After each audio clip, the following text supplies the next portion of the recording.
Students, good evening. उम्मीद करती हूँ आप सभी अच्छे होंगे और स्वस्थ होंगे। स्वागत है आप सभी का यूपी पीजीटी सोशियोलॉजी के क्लास में। आज हम यूपी पीजीटी सोशियोलॉजी का मॉक टेस्ट सॉल्व करेंगे, जिसमें हम 50 एमसीक्यू सॉल्व करेंगे। इससे पहले मैंने यूपी पीजीटी का सिलेबस के अकॉर्डिंग टॉपिक वाइज एमसीक्यूज करा दी है। अगर आपने नहीं देखा तो चैनल पर जाकर देख सकते हैं। यूपी पीजीटी सोशियोलॉजी नाम से एक मैंने इसकी प्लेलिस्ट क्रिएट कर दी है। ये वीडियो जीडीसी जीआईसी के लिए भी उतनी ही महत्वपूर्ण है जितना यूपी पीजीटी के लिए। तो चलिए शुरू करते हैं आज की वीडियो। पहला हमारा क्वेश्चन है, सामाजिक अंतःक्रिया के विश्लेषण के लिए नाट्यशास्त्र मॉडल किसके द्वारा विकसित किया गया था? Option A Irving Goffman, option B Sigmund Freud, option C C H Phule और option D George Herbert Mead. तो बताइए नाट्यशास्त्र मॉडल किसके द्वारा विकसित किया गया था? साथ ही अगर आप चैनल पर नए हैं तो चैनल को सब्सक्राइब कीजिएगा। वीडियो अच्छी लगे तो वीडियो को लाइक जरूर से कीजिएगा। पहला क्वेश्चन का जो राइट आंसर वो है ऑप्शन ए इरविंग गॉफमैन। इन्होंने नाट्यशास्त्र मॉडल किस पुस्तक में दिया है? तो इनकी पुस्तक है द प्रेजेंटेशन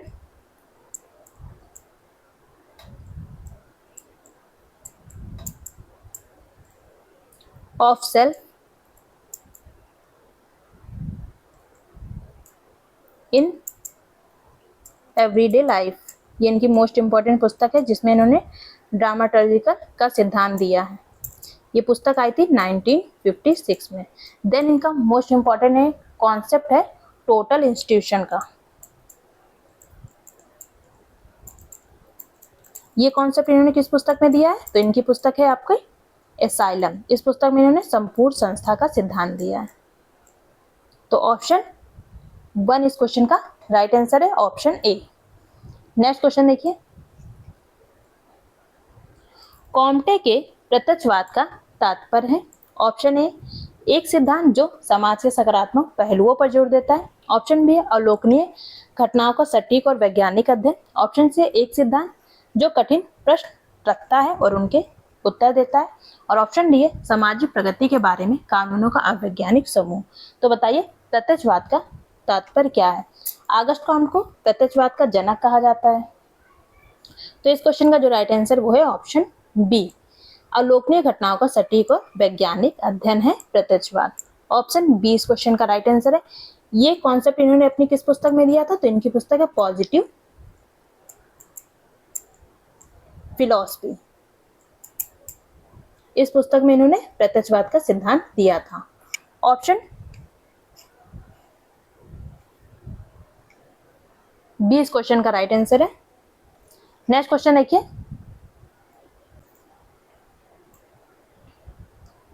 मार्क्स के सिद्धांत में उत्पादन की पद्धति का अर्थ है। ऑप्शन है जिस तरह से कारखाने में उत्पाद बनाए जाते हैं। ऑप्शन बी है पूंजीवाद के तहत उत्पादकता का औसत माप।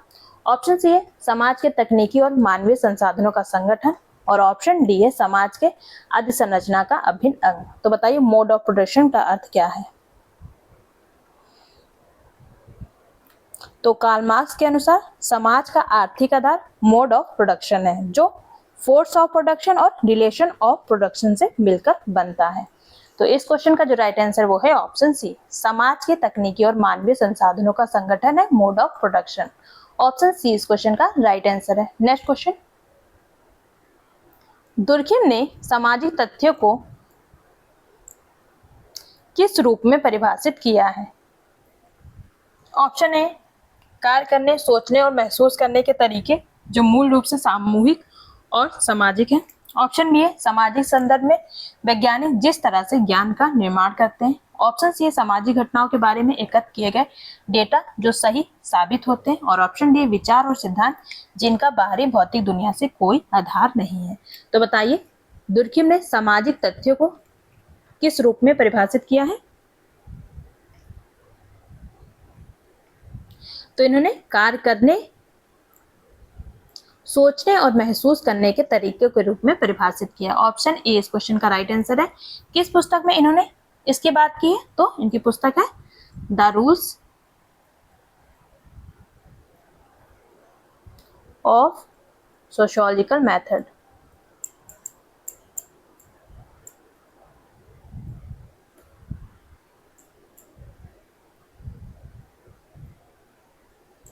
नेक्स्ट क्वेश्चन देखिए, डेरेनरॉफ और हेबरमास ने अपना ध्यान केंद्रित किया है। ऑप्शन ए सामाजिक एकजुटता और सामंजस्य पर। ऑप्शन बी है क्रिया की व्याख्यात्मक समझ पर। ऑप्शन सी है महिलाओं के अनुभव पर, लैंगिक ज्ञान पर। और ऑप्शन डी है शक्ति, प्रभुत्व और संघर्ष पर। तो बताइए डेंड्रेडॉफ और हेबरमास ने अपना ध्यान किस पर केंद्रित किया है?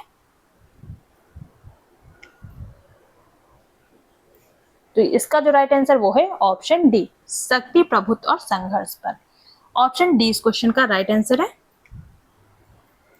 नेक्स्ट क्वेश्चन देखिए, प्रतीकात्मक अंतःक्रियावाद शब्द किसके द्वारा गढ़ा गया था? Option A Herbert Spencer. Option B है सिगमंड फ्रायड। ऑप्शन सी है C.H. कुले। और ऑप्शन डी है जॉर्ज हर्बर्ट मीड। तो बताइए प्रतीकात्मक अंतःक्रियावाद किसके द्वारा सब गढ़ा गया था?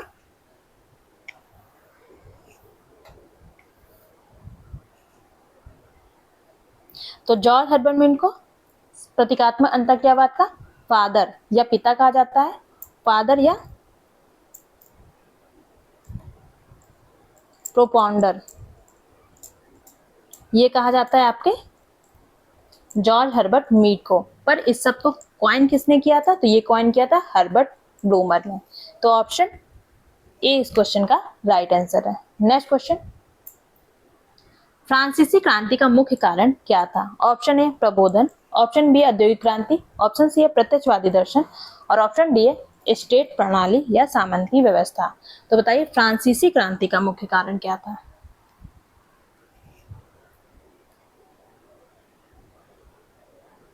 तो फ्रांसीसी क्रांति के समय समाज 3 भागों में बटा हुआ था।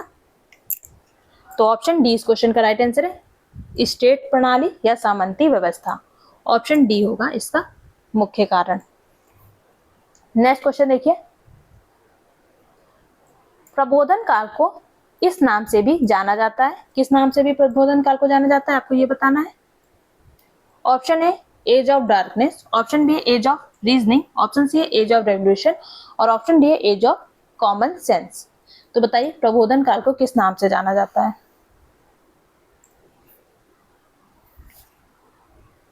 तो इसे एज ऑफ रीजनिंग, तर्क के युग के नाम से जाना जाता है। ऑप्शन बी इस क्वेश्चन का राइट आंसर है, ऑप्शन बी। नेक्स्ट क्वेश्चन देखिए, इंडेक्सिबिलिटी नामक अवधारणा किसके द्वारा दी गई थी? Option A Emile Durkheim. Option B है मैक्स वेबर। ऑप्शन सी है आगस्ट कॉम्ट। और ऑप्शन डी है हेरोल्ड गॉर्फिंकर। तो बताइए इंडेक्सिबिलिटी की अवधारणा किसने दी है?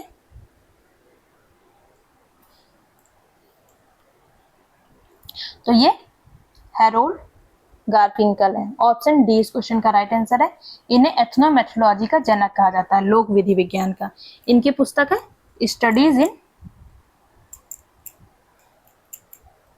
एथनो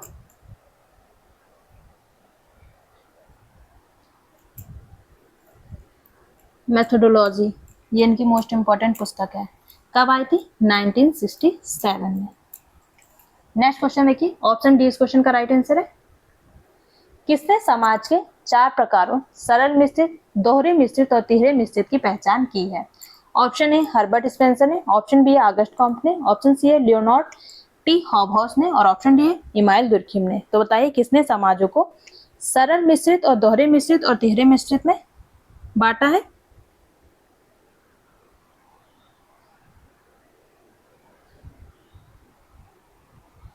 तो ये बांटा है आपके हर्बर्ट स्पेंसर ने। ऑप्शन ए इस क्वेश्चन का राइट आंसर है। नेक्स्ट क्वेश्चन, भारतीय संविधान की 8वीं अनुसूची में कितनी भाषाओं को मान्यता दी गई है? ऑप्शन ए 18। ऑप्शन बी है 15। ऑप्शन सी है 22। और ऑप्शन डी है 13। तो बताइए भारतीय संविधान की 8वीं अनुसूची में कितनी भाषाओं को मान्यता दी गई है? तो इसमें 22 भाषाओं को मान्यता दी गई है। ऑप्शन सी इस क्वेश्चन का राइट आंसर है, ऑप्शन सी। नेक्स्ट क्वेश्चन, सांप्रदायिकता का अर्थ है। ऑप्शन ए 2 समुदाय के बीच लड़ाई। ऑप्शन बी है हिंसा। ऑप्शन सी है अपने समुदाय के हितों की रक्षा करना। और ऑप्शन डी विदेशी समुदायों पर हमला करना। तो बताइए सांप्रदायिकता का मतलब क्या है? तो इसका मतलब है अपने समुदाय के हितों की रक्षा करना। ऑप्शन सी इस क्वेश्चन का राइट आंसर है। नेक्स्ट क्वेश्चन देखिए, संरचनाकरण के सिद्धांत में एजेंसी और संरचना के एकीकरण को किसने स्पष्ट किया है? Option A Michel Foucault. Option B है जैक देरिडा। ऑप्शन सी है एंथोनी गिडेंस और ऑप्शन डी है मैक्स वेबर। तो बताइए स्ट्रक्चरेशन थ्योरी में एजेंसी और संरचना की बात कौन करते हैं? तो ये थे एंथोनी गिडेंस। इन्होंने एजेंसी और संरचना को एक ही सिक्के के दो पहलू माने थे। ऑप्शन सी इस क्वेश्चन का राइट आंसर है। इनकी पुस्तक है द कॉन्स्टिट्यूशन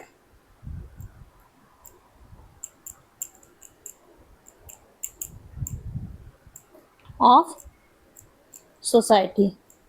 इसी पुस्तक में इन्होंने संरचनाकरण का सिद्धांत दिया है।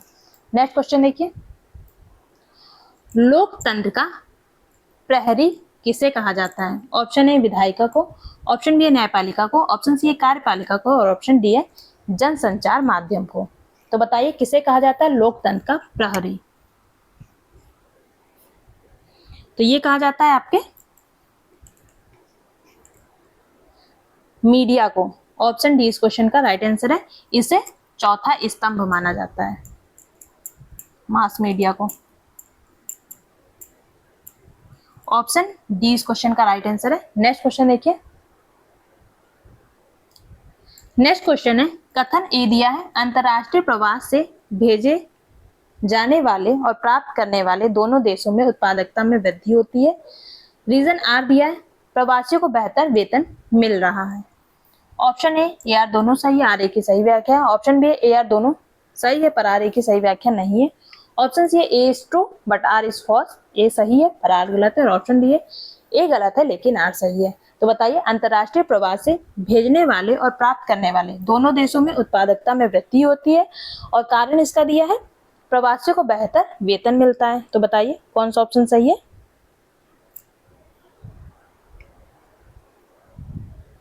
तो इस क्वेश्चन का जो राइट आंसर है वो है ऑप्शन बी। दोनों कथन सही लिखे हैं पर दोनों एक दूसरे का एक्सप्लेनेशन नहीं कर रहे हैं। ऑप्शन बी इस क्वेश्चन का राइट आंसर है। नेक्स्ट क्वेश्चन देखिए, निम्नलिखित में से कौन सा सामाजिक विकास का संकेतक नहीं है? ऑप्शन ए प्राथमिक विद्यालय नामांकन दर, ऑप्शन बी है साक्षरता दर, ऑप्शन सी है बाल कुपोषण और ऑप्शन डी है सुप्रजनन दर। तो बताइए कौन सा सामाजिक विकास का संकेतक नहीं है? तो शुद्ध प्रजनन दर संकेतक नहीं है। ऑप्शन डी इस क्वेश्चन का राइट आंसर है। बाकी आपका प्राथमिक विद्यालय नामांकन दर, साक्षरता दर और बाल कुपोषण ये सभी क्या है? सामाजिक विकास के संकेतक हैं। नेक्स्ट क्वेश्चन देखिए, भारत में एक महानगर व शहर है जिसकी न्यूनतम जनसंख्या होती है। Option A 1 lakh, option B है 10 लाख, ऑप्शन सी है 1 करोड़ और ऑप्शन डी है 10 करोड़। तो बताइए भारत में एक महानगर व शहर है जिसकी न्यूनतम जनसंख्या कितनी होती है? तो ये संख्या होती है 10 लाख। ऑप्शन बी इस क्वेश्चन का राइट आंसर है। नेक्स्ट क्वेश्चन, चिपको आंदोलन किससे संबंधित है? ऑप्शन ए शहरी गरीब से, ऑप्शन बी है वनों में पेड़ को बचाने से, ऑप्शन सी है ट्रक फार्मिंग से और ऑप्शन डी है ग्रामीण क्षेत्रों में आवास से।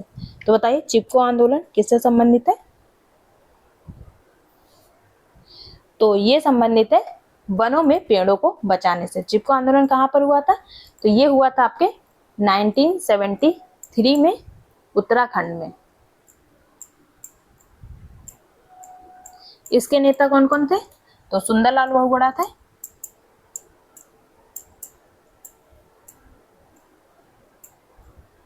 और चंडी प्रसाद भट्ट, ये इसके नेता थे। नेक्स्ट क्वेश्चन देखिए,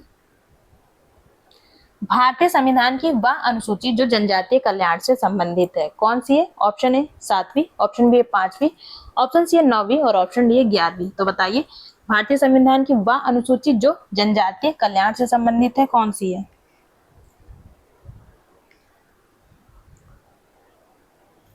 वो है इसमें से 5वीं अनुसूची। ऑप्शन बी इस क्वेश्चन का राइट आंसर है। 5वीं और 6ठी अनुसूची दोनों ही क्या है? जनजातीय कल्याण से संबंधित है।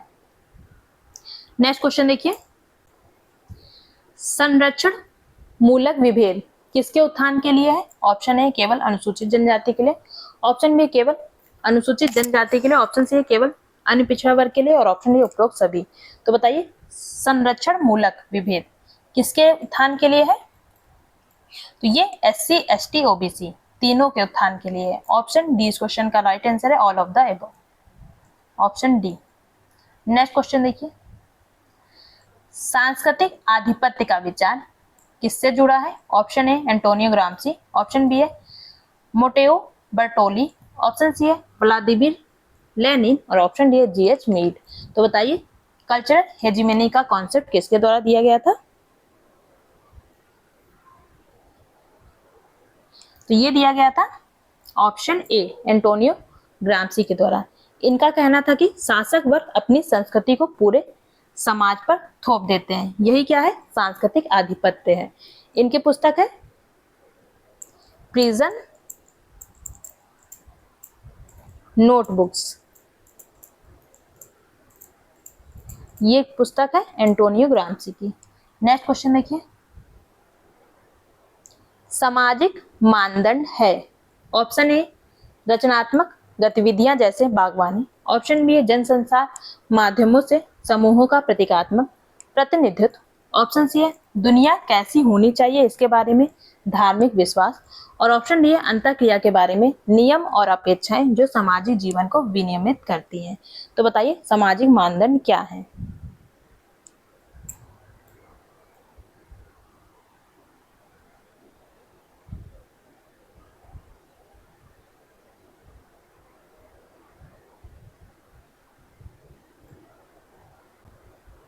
तो ये है अंतःक्रिया के बारे में नियम और अपेक्षाएं जो सामाजिक जीवन को विनियमित करती हैं। अंतःक्रिया के बारे में नियम और अपेक्षाएं जो सामाजिक जीवन को विनियमित करती हैं वो है आपके सामाजिक मानदंड। ऑप्शन डी इस क्वेश्चन का राइट आंसर है। नेक्स्ट क्वेश्चन देखिए, समाजशास्त्र सामान्य ज्ञान से इस मामले में भिन्न है कि? ऑप्शन ए या शोधकर्ताओं के अपने अनुभवों पर केंद्रित है, ऑप्शन बी है या दुनिया कैसी है इससे कैसा होना चाहिए और इसके बीच बहुत कम अंतर करता है, ऑप्शन सी है इसका ज्ञान कई अलग अलग सोच संदर्भों से संचित होता है, और ऑप्शन डी यह व्यक्तिपरक और पक्षपाती है। तो बताइए समाजशास्त्र समान ज्ञान से किस मामले में भिन्न है?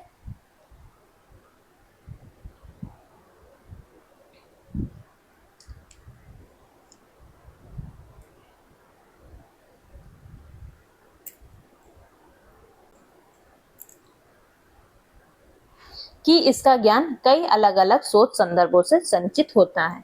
ऑप्शन सी इस क्वेश्चन का राइट आंसर है। नेक्स्ट क्वेश्चन देखिए, समाजशास्त्री जिन्होंने समाजशास्त्री कल्पना की अवधारणा पेश की है, ऑप्शन ए रिचर्ड सेपर ने, ऑप्शन बी ऑगस्ट कॉम्ट ने, ऑप्शन सी है हैरियट मार्टिनो ने, और option D C Wright Mills ने। तो बताइए समाजशास्त्री कल्पना की अवधारणा किसके द्वारा दी गई है?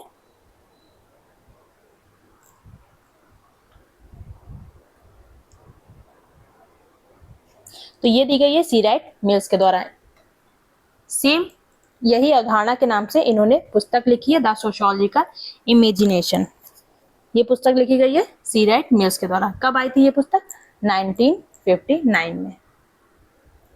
नेक्स्ट क्वेश्चन देखिए, निम्नलिखित में से किसे भारतीय समाजशास्त्र का जनक माना जाता है?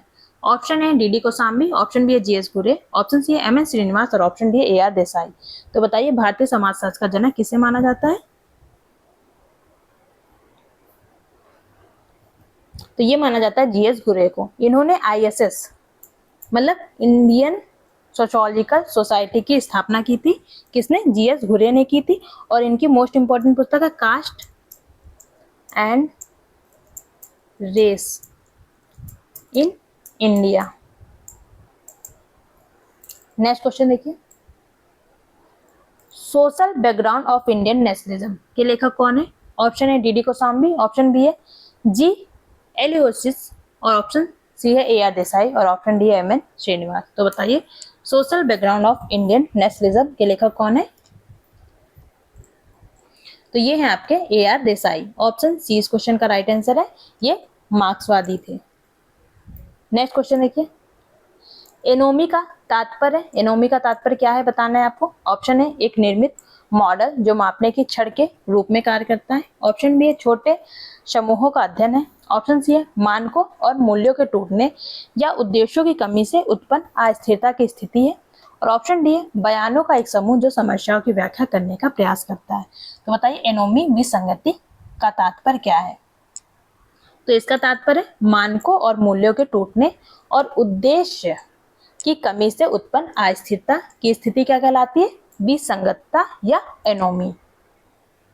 नेक्स्ट क्वेश्चन, एक विश्व व्यवस्था जिसमें हम मानवता की उचित आवश्यकताओं को पूरा करने के लिए अपने भौतिक वातावरण और प्राकृतिक संसाधनों का उपयोग करते हैं, क्या कहलाता है? ऑप्शन ए जिम्मेदार, ऑप्शन बी सुदृढ़, ऑप्शन सी प्रबुद्ध और ऑप्शन डी सतत या सस्टेनेबल।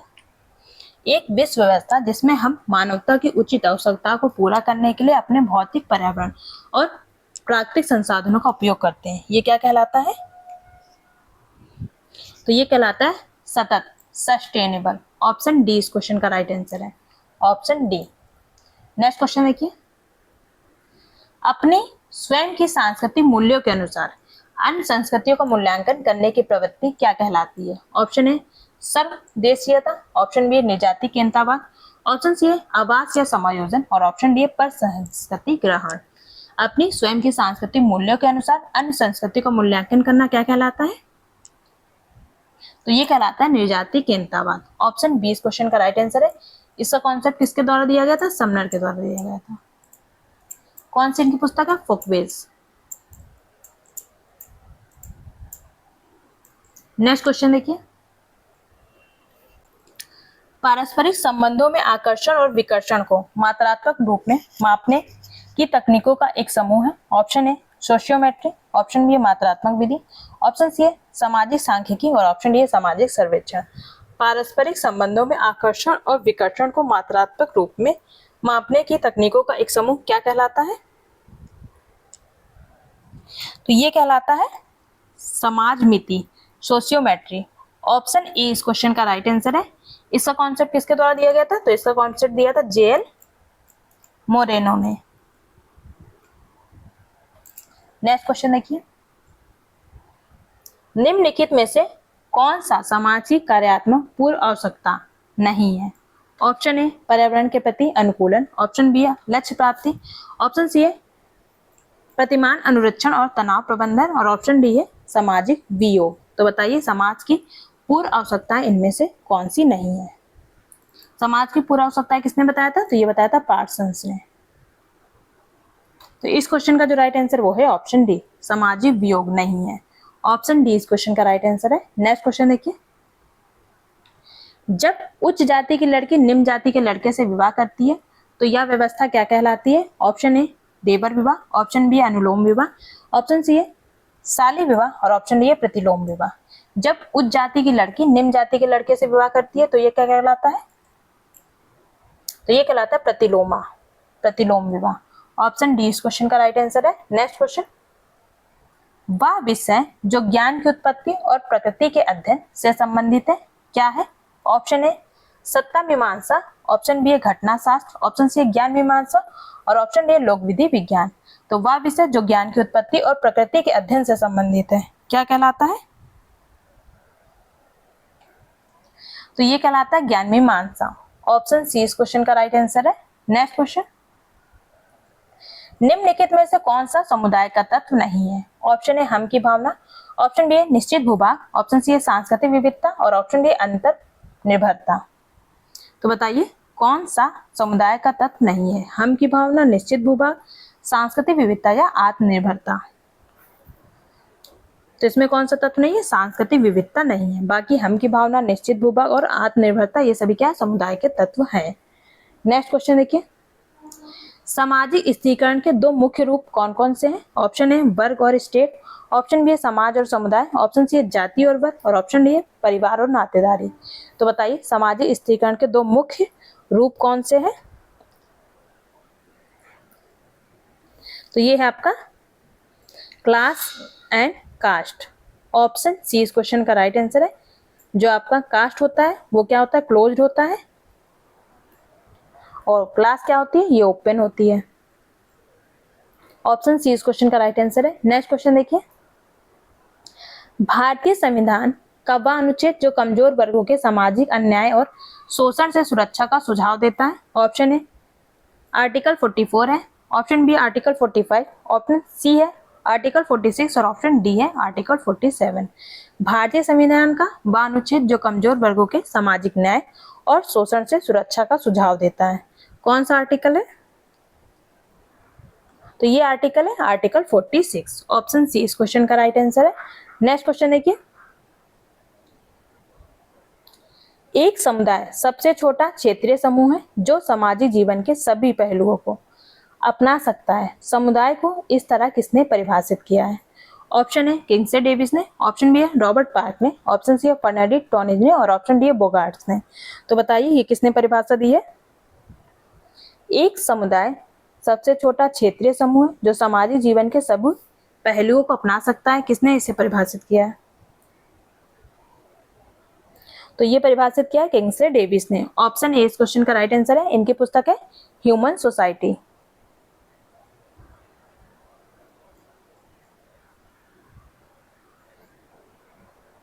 नेक्स्ट क्वेश्चन देखिए, निर्धनता वह स्थिति है जिसमें कोई व्यक्ति या तो अपर्याप्त आय के कारण या फिर मूर्खतापूर्ण व्यय के कारण अपने स्वास्थ्य और शारीरिक क्षमता को बनाए रखने में असमर्थ होता है। यह परिभाषा किसने दी है? ऑप्शन ए गोडार्ड ने, ऑप्शन बी है गिलिन और गिलिन ने, ऑप्शन सी एडम स्मिथ ने और ऑप्शन डी है चार्ल्स बूथ ने। तो बताइए निर्धनता की यह परिभाषा किसने दी है? तो ये परिभाषा दी गई है गिलिन और गिलिन के द्वारा। इनके द्वारा कहा गया है कि निर्धनता वह स्थिति है जिसमें कोई व्यक्ति या तो पर्याप्त आय के कारण या फिर मूर्खतापूर्ण व्यय के कारण अपने स्वास्थ्य और शारीरिक क्षमता को बनाए रखने में असमर्थ होता है। ऑप्शन बी इस क्वेश्चन का राइट आंसर है। नेक्स्ट क्वेश्चन, किस आश्रम को सभी अन्य आश्रमों का आधार माना जाता है?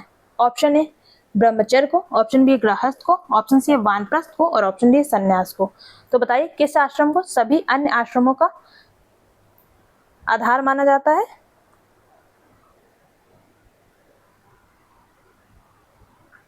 तो ये माना जाता है गृहस्थ आश्रम को। ऑप्शन बी इस क्वेश्चन का राइट आंसर है, ऑप्शन बी। नेक्स्ट क्वेश्चन,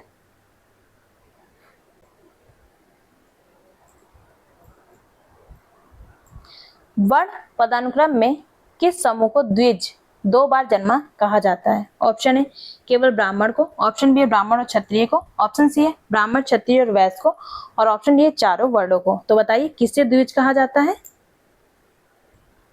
तो ये कहा जाता है ब्राह्मण क्षत्रिय और वैश्य को। ऑप्शन सी इस क्वेश्चन का राइट आंसर है। नेक्स्ट क्वेश्चन, वर्ण एक सामाजिक विभाजन है जबकि जाति एक जैविक विभाजन है। इस तरह का अंतर किसने स्पष्ट किया है? ऑप्शन ए जी एस घुरे ने, ऑप्शन बी है एम एस श्रीनिवास ने, ऑप्शन सी है सेनाट ने और ऑप्शन डी है रिजले ने। तो बताइए वर्ण एक सामाजिक विभाजन है जबकि जाति एक जैविक विभाजन है, ये किसने परिभाषित किया है?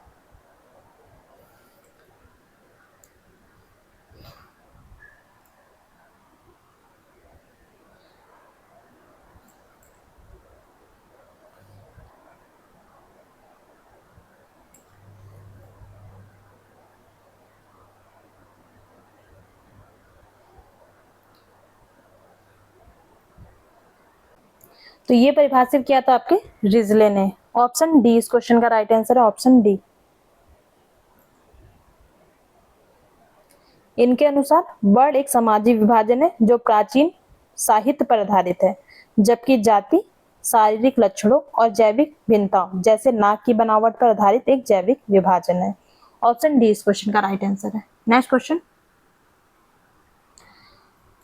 कौन सा अमेरिकी समाजशास्त्री था जिसने अमेरिकन जर्नल ऑफ सोशियोलॉजी की स्थापना की है? Option A W small, option B है वॉल्डो इमर्सन, ऑप्शन सी है डेविड ह्यूम और ऑप्शन डी है थॉमस पेन। तो बताइए अमेरिकन जर्नल ऑफ सोशियोलॉजी की स्थापना किसके द्वारा की गई है? ये स्थापना की गई है ए डब्ल्यू स्मॉल के द्वारा। ऑप्शन ए इस क्वेश्चन का राइट आंसर है, ऑप्शन ए। कब की गई है? 1895 में। नेक्स्ट क्वेश्चन, इनमें से कौन अमेरिकी समाजशास्त्री और नागरिक अधिकार कार्यकर्ता थे? Option A W E B. Dubois, option B है कार्ल मार्क्स, ऑप्शन सी है मैक्स वेबर और ऑप्शन डी है रॉल्फ वॉल्डो इमर्सन। तो बताइए इनमें से कौन अमेरिकी समाजशास्त्री और नागरिक अधिकार कार्यकर्ता थे? तो ये थे W.E.B. डुबोइस। ऑप्शन ए इस क्वेश्चन का राइट आंसर है। नेक्स्ट क्वेश्चन, किस विद्वान की वर्ग की समझ आर्थिक पहलू से परे सामाजिक सांस्कृतिक आयामों को शामिल करती है? Option A Max Weber, option B है कार्ल मार्क्स, ऑप्शन सी है हर्बर्ट स्पेंसर और ऑप्शन डी है फ्रेडरिक एंजल्स। किस विद्वान की वर्ग की समझ आर्थिक पहलू से परे सामाजिक और सांस्कृतिक आयामों को शामिल करती है? बताइए राइट आंसर।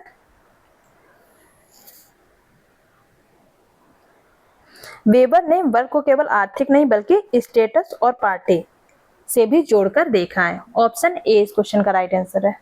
नेक्स्ट क्वेश्चन, किसने तर्क दिया कि सामान्य ज्ञान सीमित अनुभवों पर आधारित है, इसलिए समाजशास्त्री अध्ययन के लिए अकेला आधार नहीं हो सकता? ये बताइए किसका कथन है? ऑप्शन है पॉल हर्टन का, ऑप्शन बी है कार्ल मार्क्स का, ऑप्शन सी है थॉमस हॉबहॉस का और ऑप्शन डी है आंद्रे बेतेई का।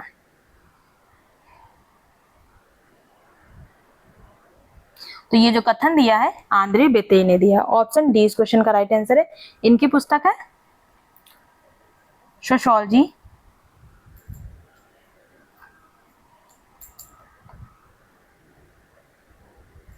एसेज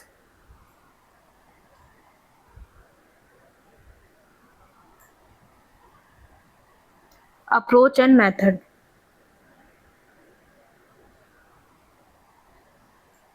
ये इनकी पुस्तक है sociology essay approach and method. एक ही पुस्तक का नाम है ये। इसी पुस्तक में इन्होंने ये कथन दिया है। नेक्स्ट क्वेश्चन देखिए, किसने सामाजिक संस्थाओं नियमों संबंधों पैटर्न को संगठित स्थापित सेट कहा है जो मिलकर एक समाज बनाते हैं और व्यक्तिगत व्यवहार को प्रभावित करते हैं? किससे सामाजिक संस्थाओं नियमों संबंधों के पैटर्न का संगठित स्थापित सेट कहा जाता है जो मिलकर एक समाज को बनाते हैं और व्यक्तिगत व्यवहार को प्रभावित करते हैं? ये बताइए किसकी डिफिनेशन लिखी हुई है? तो ये बात कर रहा है सामाजिक संरचना की। ऑप्शन ए इस क्वेश्चन का राइट आंसर है। नेक्स्ट क्वेश्चन, कौन सा अमेरिकी समाजशास्त्री समाजशास्त्र को सामाजिक समूहों, सामाजिक हितों और सामाजिक नियंत्रण के आधार पर अध्ययन के रूप में मानता है? Option A W small, option B George Herbert Mead, option C Adam Smith और ऑप्शन डी इमाइल दुर्खिम। कौन सा अमेरिकी समाजशास्त्री समाज को सामाजिक समूहों, सामाजिक हितों और सामाजिक नियंत्रण के अध्ययन के रूप में मानता है? बताइए राइट आंसर। तो इस क्वेश्चन का जो राइट आंसर है वो है option A Albion W small. A W small, option A इस क्वेश्चन का राइट आंसर है। फिर भी अगर आपको किसी भी क्वेश्चन में कोई भी डाउट होगा तो आप लोग मुझे कमेंट बॉक्स में बताइएगा, एक बार मैं इसको रीचेक कर लूंगी। नेक्स्ट क्वेश्चन है, किसके अनुसार समुदाय एक ऐसा सामाजिक समूह है जिसमें कुछ मात्रा में हम की भावना का समावेश होता है और जो एक निश्चित क्षेत्र में निवास करता है? ऑप्शन है किंग्सले डेविस ने कहा है, ऑप्शन बी है E.S. बोगार्ट्स ने, ऑप्शन सी है मैकाइवर और पेज ने और ऑप्शन डी इमाइल दुर्खिम ने। तो बताइए समुदाय की ये परिभाषा किसने दी है कि समुदाय एक ऐसा सामाजिक समूह है जिसमें कुछ मात्रा में हम की भावना का समावेश होता है और जो एक निश्चित क्षेत्र में निवास करता है? तो ये परिभाषा दी गई है E.S. बोगार्ट्स के द्वारा। इनके द्वारा सामाजिक दूरी का सिद्धांत भी दिया गया है, social distance theory. Next question है आज की वीडियो का, ये लास्ट क्वेश्चन है। प्रसूति के कारण करियर ब्रेक के बाद महिलाएं अपने कार्यस्थल पर निचले स्तर पर लौटती हैं, यह किस प्रकार की गतिशीलता का उदाहरण है? ऑप्शन ए ऊर्ध्वाधर निम्न, ऑप्शन बी है ऊर्ध्वाधर अपर, ऑप्शन सी है अपवर्ड हॉरिजॉन्टल मतलब क्षैतिज ऊपर और ऑप्शन डी संरचनात्मक। तो बताइए किस प्रकार की ये मोबिलिटी है? जब प्रसूति के कारण करियर ब्रेक के बाद महिलाएं अपने कार्यस्थल पर लौटती हैं तो उसे निचले स्तर का पद दिया जाता है, तो इसे क्या कहा जाता है? तो इसे डाउनवर्ड वर्टिकल ऊर्ध्वाधर निम्न कहा जाएगा। ऑप्शन ए इस क्वेश्चन का राइट आंसर है, ऊर्ध्वाधर निम्न गतिशीलता कहा जाएगा। उम्मीद करती हूँ आपको वीडियो अच्छी लगी होगी। फिर भी किसी क्वेश्चन में कोई भी डाउट था आप लोग मुझे कमेंट बॉक्स में बताइएगा, मैं एक बार रीचेक कर लूंगी। वीडियो देखने के लिए आपका बहुत बहुत धन्यवाद। मिलते हैं कल इसी टाइम पर। Bye bye, good night, take care.